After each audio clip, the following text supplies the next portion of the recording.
por el tipo de trabajo que ellos también tienen.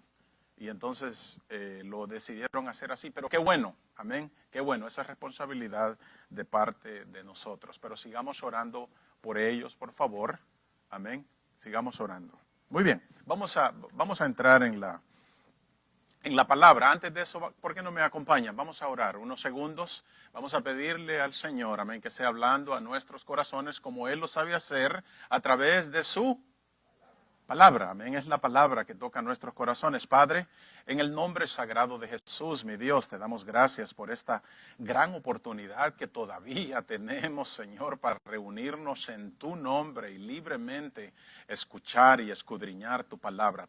Habla nuestras vidas, prepara nuestros corazones, prepara nuestras mentes. En el nombre de Jesús te lo pedimos y decimos amén. Amén. Muy bien. Continuamos con nuestra serie Bendecidos. Amén. Y hemos dicho que de una u otra manera Dios nos ha bendecido en gran manera a nosotros, que nosotros hemos recibido bendiciones de parte de Él. Si alguna persona conozca o no conozca a Dios, dice que nunca ha sido bendecido por Dios, déjeme decirle que simplemente está en la ignorancia, ¿verdad? Podemos decir eso. Somos bendecidos, la manera en cómo Dios lo manifiesta son tantas. Podríamos empezar a enumerar una por una. Pero hemos visto una diario es que nosotros comprendemos que somos bendecidos por el sostén diario que Dios nos da, ¿verdad que sí? Cada día. Pero mire que si nosotros analizamos esto, podemos decir con toda libertad que esa no es la razón principal por la que nosotros somos bendecidos de parte de Dios. ¿Por qué digo esto? Porque no es una bendición exclusiva solo para sus hijos, ¿verdad que no? No, aún también los criminales, ellos también comen todos los días, y yo creo que a veces hasta mejor que nosotros, es la realidad. Podemos decir que Dios nos bendice por nuestra salud, o por el cuidado en general de nosotros, pero tampoco nosotros podemos decir que esa es la razón principal por la que nosotros somos bendecidos. ¿Por qué? Porque también los criminales tienen salud y ellos también son prosperados. Lo hemos visto, lo vemos. En la Biblia encontramos ejemplos de eso. Y podríamos continuar con la lista, ¿verdad que sí? Buscando más cosas por lo que somos bienaventurados. Podríamos incluso reunirlas todas y decir que por todas estas cosas somos bendecidos, pero ni aún todas juntas nosotros podemos decir que esa es la causa por la que nosotros somos bendecidos. El nosotros ser bendecidos está en de que un día Dios nos libró de nuestra condenación, en la condenación que nosotros estábamos. Porque así lo dice la palabra. La palabra dice que si una persona se mantiene, oiga esto, en el pecado, alejada de Dios, para ella hay una condenación. O sea, estamos en condenación cuando estamos en esa condición. Y mire que esto de estar en condenación es literal. O sea, lo que ha ocurrido cuando una persona es condenada es que incluso la sentencia ya ha sido dictada. Se les dio, ya está dictada, eso es estar condenado.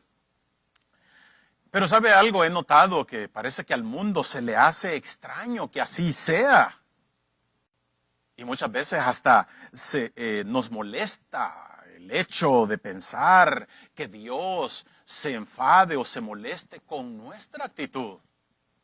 Decimos, ¿y qué le pasa a Dios? Y lo oímos decir por allá, ¿verdad? Dios bendice nuestra nación. El mundo dice eso, la gente dice eso. Bendice nuestra nación. Pero siguen viviendo en pecado. Y no se dan cuenta, amén, que esa condición simplemente los determina enemigos de Dios.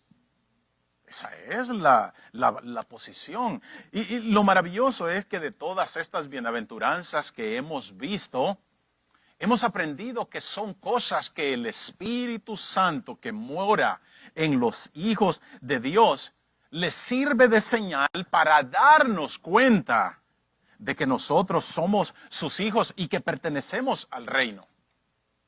Analice eso.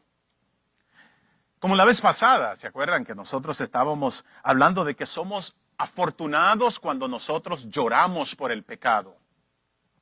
Porque cuando lloramos por el pecado es una señal que nosotros estamos vivos. ¿Pero vivos para quién? Para Dios. Amén. Y aparte cuando nosotros lloramos, amén, es como que causa en nosotros una necesidad de nosotros buscar a Dios. Porque para el que está muerto espiritualmente es un deleite el hacer el mal.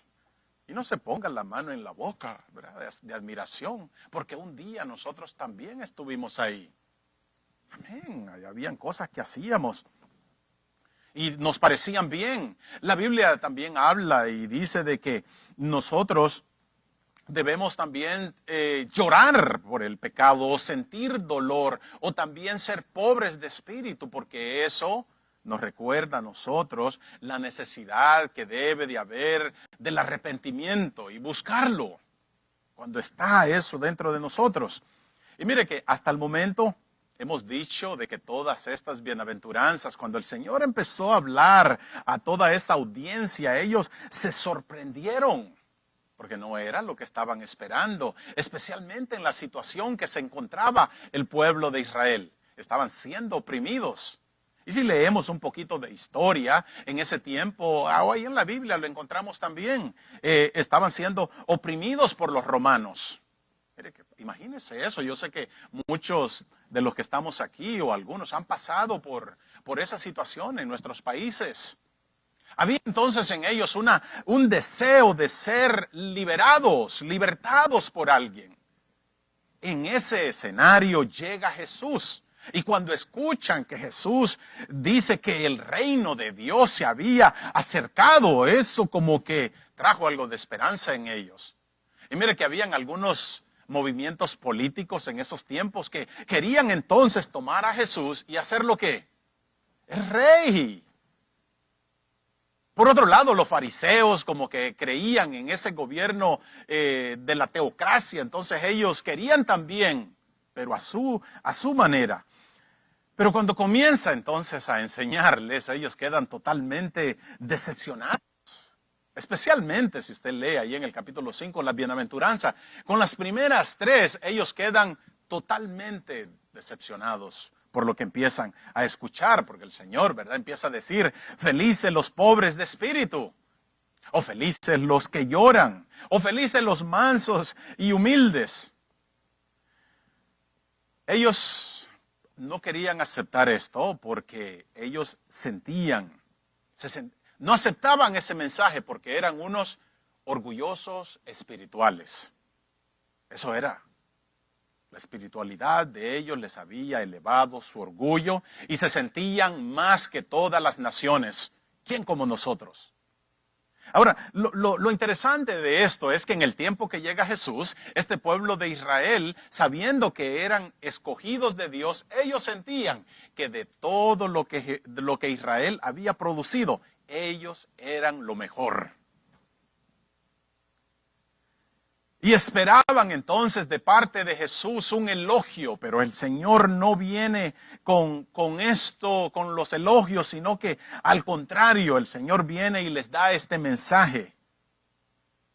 Y ellos haciéndose la pregunta, ¿cómo es esto que bienaventurados los pobres, entendiendo la situación que estamos? ¿Y cómo es esto que bienaventurados los que lloran? Y para el colmo viene y les da la tercera bienaventuranza, que es la que estamos viendo ahí en Mateo capítulo 5, versículo 5. Y les dice, bienaventurados los mansos, lo que nos corresponde para hoy, porque ellos recibirán la tierra por heredad. Ellos no querían escuchar este mensaje. ¿Por qué? Porque ellos se sentían justos. Ellos sentían que estaban listos, voy a usar esta palabra, si es posible, estaban listos para que ocurriera un tipo de rapto, para que ellos fuesen liberados de sus enemigos, de sus opresores. Mire que tan seguros ellos estaban de su justicia, que estaban como al pendiente de que esa liberación iba a ocurrir en cualquier momento. Y si nosotros leemos la Biblia, recuerde que hasta los mismos discípulos también le preguntaban al Señor, Señor, ¿restaurarás el reino en este tiempo? Había esa sensación. La cosa es que este pueblo de Israel, ellos como que querían venganza, como dicen por ahí, querían ver sangre correr. Incluso también, si usted lee la Biblia, habían grupos revolucionarios que se levantaban y muchas veces asesinaban a alguno de los opresores, pero esos grupos no duraban. Y si también busca un poquito de historia, o ahí en la Biblia también, aunque más en la historia, dice de que llegó un tiempo en que Roma simplemente se cansó de todo esto. Y por ahí, como por el año 78 después de Cristo, dice que mandó Roma y destruyeron a toda Jerusalén y mataron más de 1,000,000 de personas. Quiere decir entonces que no eran tan justos como ellos se sentían. Rechazaron el mensaje de Jesús. Y a lo mejor ellos se preguntaban, ¿de qué sirve ser pobre? ¿Para qué nosotros queremos un montón de llorones? Porque así entendían el mensaje del Señor Jesús. O ellos preguntaban, ¿y para qué o qué ventaja tiene de que todos seamos unos cobardes? Porque así veían el mensaje del versículo 5, el ser manso y humilde lo veían como debilidad. Mire qué triste, porque es esto precisamente lo que cuando presentan a Barrabás, o les presentan a ellos, a Barrabás y a Jesús, fue precisamente por eso de que odiaron a Jesús. Porque lo veían humillado, indefenso. Y cuando vieron a Barrabás, entonces veían más esperanza en Barrabás que el Señor Jesús. Y llegó al grado incluso, como dice la palabra, que hasta lo odiaron. No rechazaron su mensaje. Y era aquel desprecio se convirtió en odio, que se acuerdan como dice la palabra, y gritaron, crucifíquenlo. Y no creían en él, porque lo podemos ver que ni siquiera creyeron en su resurrección. Pero el Señor, mire que el Señor viene y Él dice de que nosotros debemos de ser mansos, humildes. Ese era el mensaje, porque eran los que iban a heredar la tierra. Eran ellos, era este grupo que veían, o los que iban a pertenecer al reino de Dios. Es interesante entonces saber acerca de eso. Pero mire que si nosotros vemos esta bienaventuranza de hoy, está muy relacionada con las dos primeras. ¿Se acuerda? La primera dice de que nos hace ver, cuando nosotros somos pobres de espíritu, nos hace ver nuestra condición espiritual. Porque es esa pobreza la que nos ayuda a entender que necesitamos de Dios. Hablamos también de que cuando el llorar por el pecado es lo que nos hace también entender que nuestros corazones deben estar quebrantados. Y cuando nuestros corazones están quebrantados, también identifica la condición en la que nos encontramos. Hay un quebrantamiento. Pero mire que ahora con el tema de hoy, la mansedumbre, la humildad, esa nos ayuda. La diferencia de esta es que nos ayuda a entender cuál es la posición santa de Dios. Cuando nosotros reconocemos entonces esa posición y vemos la nuestra, es cuando entra entonces humildad en nosotros. Lo hablamos con el grupo de varones. El hecho de que ahora nosotros somos salvos, debemos de entender por qué fue. No fue por nada de nosotros, porque entendemos que Dios es un Dios santo. ¿Cómo es que un Dios perfecto se pueda fijar en nosotros? Entendiendo la condición que estábamos, o todavía la condición que seguimos batallando. Había en ellos causado un efecto contrario y la altivez entró en ellos porque decían, nosotros somos los judíos, somos los israelitas. Y todavía en nuestros días ese orgullo está palpante en ellos. Mire que fue lo que le ocurrió a Satanás. Él cayó en esa trampa. ¿Se recuerdan? ¿Qué dijo él? Subiré hasta lo alto y seré como el Altísimo. Y me sentaré al lado de él. O yo no sé, destronarlo era lo que quería. Qué ignorante, ¿verdad? Nunca reconoció el Satanás, nunca reconoció ni la santidad de Dios, ni su poder.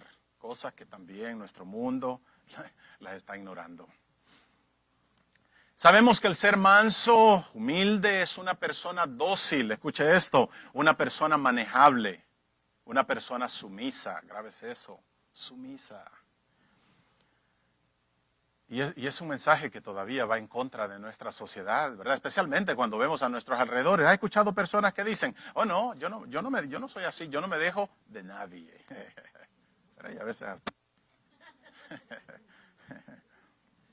Pero el Señor dice, amén, aquí que los que van a entrar al reino son esas personas, las manejables, las sumisas, las humildes. Ahora, ¿pero qué es esto de ser manso y humilde? Mira que una cosa es que nuestra mansedumbre y nuestra humildad no solamente es con Dios. La clase se estaba viendo de esta mañana. Esa humildad también debe de manifestarse con los demás. Y cuando lo hacemos, entonces lo que dice el Señor, con eso yo me identifico.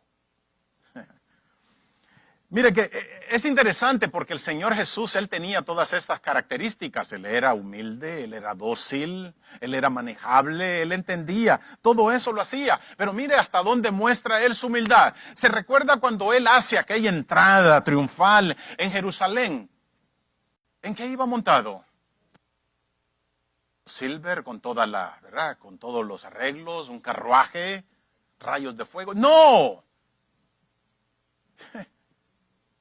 En un asno, en un burro. Y ni siquiera era de él. Pero también me llama la atención que este Jesús, con toda esa humildad, dice que un día vino al templo, llegó al templo.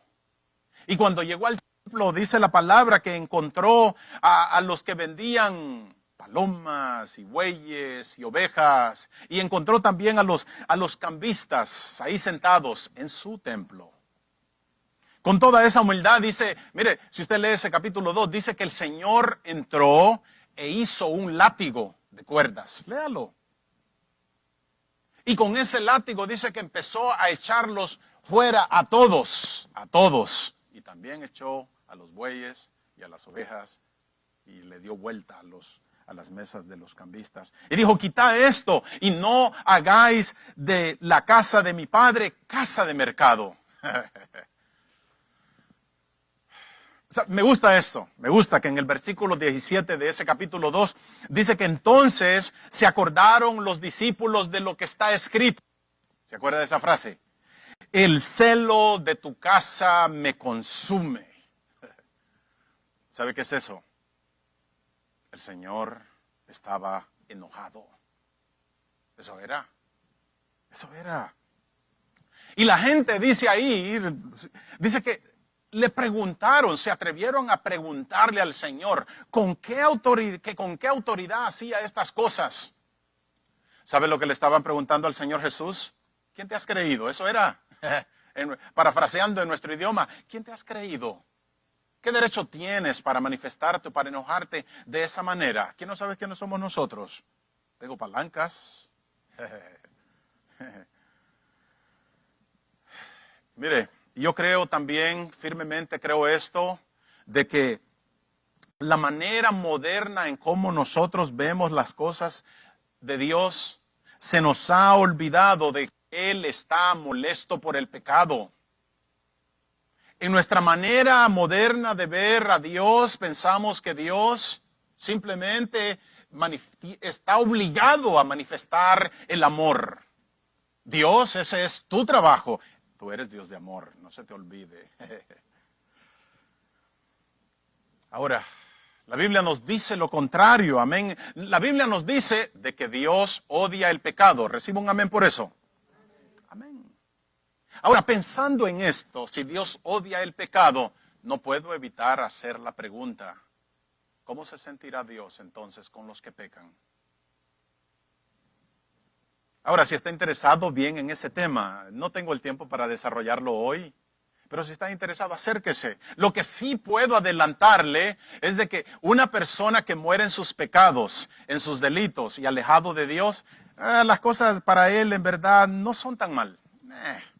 Lo que me di cuenta es que son horribles. Ahora, algo que nosotros debemos de recordar con esta bienaventuranza es que nosotros no podemos confundir la mansedumbre y la humildad con la pasividad. Porque Jesús, aquí lo que estaba ocurriendo era de que estaba enojado porque su templo estaba el lugar que se había escogido para adorar a Dios lo estaban viendo como cualquier cosa. Yo creo que no solamente era eso tampoco, sino de que lo que él estaba viendo era de que había falta de reverencia a Dios. Y que si no hay mucho de eso en nuestra sociedad, ojalá y no lo haya en nuestra iglesia. El hecho que nosotros seamos llamados para ser mansos y humildes no quiere decir que nosotros estamos anestesiados con el pecado, que no podemos reaccionar contra él. Claro que tenemos que reaccionar. Y eso era lo que estaba haciendo el Señor Jesús. A veces a nosotros no nos gusta esta palabra de mansos, porque pensamos que cuando lo somos, las personas se van a aprovechar de nosotros. Y nosotros entendemos que cuando una persona es mansa, humilde, entendemos a través de la palabra que esto viene siendo una virtud de parte del Espíritu Santo. Este es parte del fruto del Espíritu Santo. Por ende, entonces, el ser manso y humilde es algo que viene, es una identidad que nosotros recibimos cuando el Espíritu mora en nosotros. Mire que en la Biblia hay un ejemplo muy tremendo acerca de esto en el libro de Números, en el capítulo 12. ¿Se acuerda? Yo no sé si ha leído esa parte, pero dice la Biblia que vinieron María y Aarón, el hermano de Moisés, vinieron y estaban murmurando acerca de él. Murmuraron porque Moisés se casó con una mujer cusita, o sea, una mujer extranjera. A veces nosotros nos preocupamos porque la gente no cree en lo que estamos haciendo. Y mire aquí lo que dice la palabra. Dice que su mismo hermano empezó a murmurar de Moisés. Ahora, aquí vemos que en el versículo 2 de ese capítulo 12 de Números, dice que Aarón y María no solamente estaban pensando en esto, pero mira que ellos no fueron sinceros. El problema era porque Moisés se había casado con una extranjera. Pero ese problema, ellos no fueron sinceros y ahora lo aplican en una manera espiritual. Y lo estaban diciendo no solamente para ellos. Qué dañino es eso. Seguro que lo estaban diciendo para que la gente lo escuchara. ¿Qué acaso Dios solo habla a través de Moisés y no a través de nosotros también? Y sabe una cosa, yo estoy seguro que también lo escuchó Moisés. Seguro que lo escuchó. Pero la Biblia da un detalle, amén, y dice de que también lo oyó Jehová. Y mira lo que dice de Moisés en el versículo 3, y dice que aquel varón era muy manso, más que todos los hombres que había sobre la tierra. ¡Wow! ¡Qué detalle! Entonces Jehová dice que descendió en la columna de humo y puso la puerta del tabernáculo y llamó a Aaroncito y Mariita. Yo no sé si les decía así. Pero él viene y los tiene ahí, entonces mira la cosa. Les dice, ahora oí palabra. ¿Querían escuchar palabra? Vénganse, les voy a dar palabra. Y les dice en el versículo 6, cuando haya entre vosotros profeta de Jehová, le apareceré en visión y hablaré en sueños con él. Mas no así con mi siervo Moisés, que ha sido fiel en toda mi casa. Grábese eso. Ese es un detalle excelente. A él, hablando Jehová, dice, a él le hablaré cara a cara y claramente y no por figuras. Y verá la apariencia de Jehová. Ahí les dio la aclaración, la posición, dónde está Moisés. Ahora aquí viene la palabra para ellos que querían escuchar. ¿Por qué pues no tuviste temor de hablar contra mi siervo Moisés? Ve qué lindo es esto, de que Dios protege a los suyos y nosotros no tenemos que meter mano para nada, porque el Señor no nos ha llamado a eso. El Señor no nos ha llamado a vengarnos. No, Él pelea la batalla por nosotros.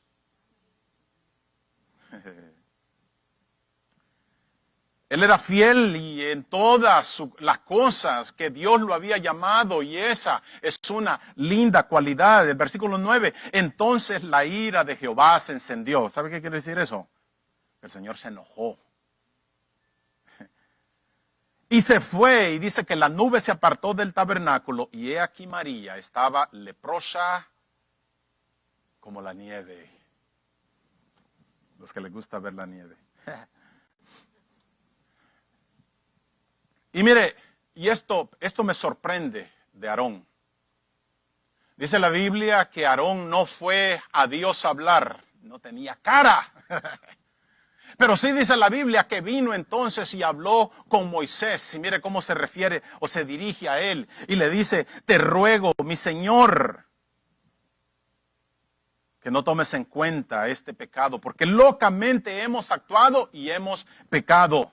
Aquí viene lo lindo de este Moisés en el versículo 13. Entonces Moisés clamó a Jehová diciendo, ya habían hablado mal de él, ya lo habían puesto mal con toda la gente, pero viene Moisés y le dice, te ruego, oh Dios, que la sanes ahora. Pero así rapidito, traigo este tema porque Moisés, siendo el hombre más manso de la tierra, que Dios se le ocurrió, no es que se le ocurrió, él puso ese detalle ahí. Pero también siendo el manso, dice la Biblia que un día descendió del monte Sinaí y encontró que todos habían hecho un becerro de oro y estaban adorándolo, habían puesto otras cosas antes que Dios. Se enojó Moisés, tiró, dice, la tabla de los 10 mandamientos al suelo y las hizo pedazos. Y era manso. Pero ¿qué fue lo que entró entonces en él? Lo que leímos acerca del Señor Jesús. El celo de tu casa me consume. Y ojalá, amén, que donde quiera que usted vaya, camine con ese sentir. Que hay algo que va por encima de yo enojarme. Hay algo, amén, que ahora vive en mí, que yo lo tengo que sentir. El celo, la casa de Dios, nos tiene que consumir. Amén. Ahora, algo que me fascina a mí es que la Biblia también dice de que por encima de Moisés está ¿quién? Nuestro Señor Jesucristo. Por encima de él. Y mire algo interesante que vemos en Mateo 11:29, que es donde salió nuestro humilde tema. El Señor dice, llevad mi yugo sobre vosotros y aprended de mí, que yo soy manso y humilde. Soy manso, humilde de corazón, y esto es lo lindo, y hallaréis descanso para vuestras almas. No se trata entonces, mis hermanos, de esa mansedumbre genérica que muchas personas tienen. Dice, ay, mira qué calladito. Bueno, yo he oído que los calladitos a veces son los más peligrosos. No se trata de eso. No, se trata de aquello que nosotros recibimos cuando venimos al Señor Jesús. Pero Él dice, aprended de mí. Llevad sobre vosotros mi yugo. ¿Ve? ¿Entiende lo que es eso? Si lo traemos a algo literal, ¿qué es un yugo? ¿Se acuerda aquella armazón que se le pone a los cuellos, en los cuellos de los animales, de las bestias? ¿Para qué? Para que hagan una labor, para que vayan en una dirección, de acuerdo a aquel que los dirige. Eso es venir a los caminos del Señor. Ya no es yo ir a donde yo quiera, sino llevar el yugo. Pero el Señor dice, mi yugo es fácil, ligera es mi carga. Porque en verdad, si usted lo analiza, la mayor parte de la carga que nosotros llevamos en este mundo todavía está sobre nuestro Señor Jesús. Y Él lo dice, traed a mí vuestras cargas y yo os haré descansar. Es fácil, por eso es fácil. Porque no depende de nosotros la salvación. Nunca ha dependido. Alguien dijo, si la pusieran en mis manos, la voy a perder. Pero gracias a Dios que depende de Él. Amén. ¿Le dan gracias a Dios por eso? Ya para ir terminando. ¿Cómo me cuesta terminar, verdad? ¿Se ha notado eso? Compartí ya que cuando en los tiempos de Jesús, cuando Él dice, aprended de mí, que yo soy manso y humilde, estas palabras para esta gente eran incluso hasta ofensivas. Pero es tan lindo que solo hasta cuando Jesús empezó a, en verdad, presentar o mostrar al mundo lo que era ser manso y humilde, es entonces cuando la gente empezó a ver la humildad como una virtud dada de parte de Dios. Porque fue Él entonces que vino a darle el significado correcto de lo que era la humildad. Y después de eso, hasta libros se escribieron. Oh, si yo fuese humilde. Mire que la humildad del Señor Jesús se manifestó también. ¿Se acuerda cuando lo llegaron a arrestar? Y Pedro, dice la palabra, ¿se acuerda? Que sacó aquella mojosa, ¿verdad? Porque yo creo que ni afilada estaba. Ni manejarla podía, porque algunos dicen, le arrancó la oreja, pero iba por el cuello el hombre. Sí, era de la tierra de allá de... No voy a señalar nada. Pero el Señor, Ramer, en la humildad, Él dice, Pedro, ¿y qué tú no crees? Que yo le puedo rogar al Padre, no demandar. ¿Qué no crees que yo le puedo orar al Padre y rogarle para que Él envíe 12 legiones? Y eso es lo lindo, amén, de la humildad. Que la humildad del Señor está diciendo que no es falta de poder, sino la humildad es tener el control. Eso es. Que sí, yo le puedo arrancar la oreja a alguien. Sí puedo. No debo. Porque el Señor no me ha llamado a arrancar orejas. Si es verdad, algunas veces verá que dan ganitas. Si es verdad, soy... Hello. Mire qué lindo es esto. Ya último pensamiento. El Señor les dice, aprended de mí entonces a ser manso y humilde, porque hallaréis descanso en vuestras almas. Ese era. Mire, así rapidito, es como esto de recibir ese tipo de descanso que el Señor está hablando. Si lo pudiera usar una analogía para ello, es como cuando alguien pierde un niño y lo pierde en medio de una multitud y en un lugar desconocido, y lo perdió. Y la persona, los padres andan desesperados buscándolo y no aparece, y el niño, y grito y nada. Y después de buscarlo desesperadamente, el niño aparece sano y salvo. ¿Sabe qué experimenta la persona? Experimenta entonces un descanso completo, porque ahora entonces hay esa paz de una desesperación que había en ellos. Y ojalá y nosotros entendiéramos eso, amén, que lo que está diciendo el Señor aquí, los mansos, los humildes, son los que heredarán la tierra. Para los judíos eso era muy importante, entendiendo el cautiverio en el que estaban. Todavía los hombres hasta ese año todavía celebraban la liberación que habían tenido de Egipto.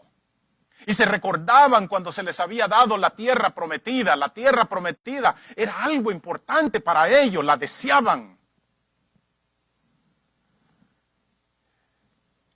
Y el Señor les dice, esos son los que recibirán la heredad. Mire que el Señor en verdad les estaba ofreciendo lo que era el significado correcto de la tierra prometida. El Señor les estaba ofreciendo el descanso que ellos tanto andaban buscando. Era para que ellos cuando vieron a Jesús dijeran, por fin hemos llegado.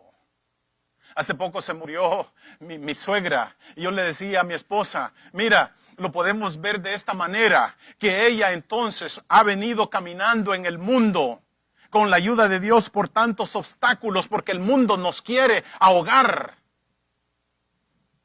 Pero cuando llega entonces ante la presencia del Señor, es como decir, he llegado, por fin he llegado. Y en mi loca manera de pensar, le digo, ¿y tú crees que si el Señor le preguntara a Meche, como la conocíamos, ¿quieres regresar? Seguro que ella va a decir, no, porque he llegado al descanso. Lo que andaba buscando mi alma. Y eso era la tristeza del pueblo judío. Delante de ellos estaba la verdadera tierra prometida, el verdadero descanso, la salvación, aquel que los podía llevar al reino que tanto anhelaban. Y ellos simplemente lo rechazaron. Lo rechazaron. Qué triste. Qué triste. Pero sabe una cosa, las buenas noticias, que todavía el Señor nos está dando a nosotros esa gran oportunidad. Todavía nosotros podemos decir sí. Y ojalá, amén, ojalá que nuestra manera de ser, el orgullo que hay natural que nosotros hemos recibido allá en el huerto del Edén, que no nos detenga para decirle al Señor, me quiero humillar ante tu presencia porque entiendo tu santidad y entiendo tu posición y has abierto mis ojos para comprender la mía. Eso es humildad. Amén. Dios me los bendiga, mis hermanos. No sé si tocar este último canto u orar. Vamos a orar. Vamos a orar. Amén. Y si hay alguien de veras, si hay alguien que todavía no ha conocido al Señor de esa manera, yo creo que este momento es bello. Amén. Eso es lo que hace la palabra. Padre, en el nombre de Jesús, Señor, te doy gracias por tu palabra. Gracias, Señor, que tú has puesto esas señales que muchas veces nosotros necesitamos para saber si nosotros te amamos en verdad. Entendemos que tú nos amas, no hay duda en ello. Pero la pregunta no es tanto si tú nos amas, Señor, sino si nosotros te amamos a ti, como este hombre Moisés, fiel en toda su casa. Padre, toca nuestros corazones de tal manera que nosotros, Señor, manifestemos ese amor a ti. Gracias, Señor, por el fruto del Espíritu y permite que se manifieste en nuestras vidas. Permite anhelarlo.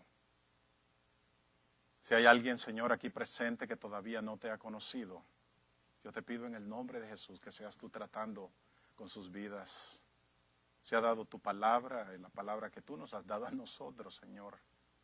Permite, Señor, que germine en nuestros corazones y que de alguna manera salgamos inquietos de aquí, Dios. Te damos gracias por todo lo que tú haces. En el nombre de Jesús. Decimos amén. Amén. Dios me los bendiga, mis hermanos. De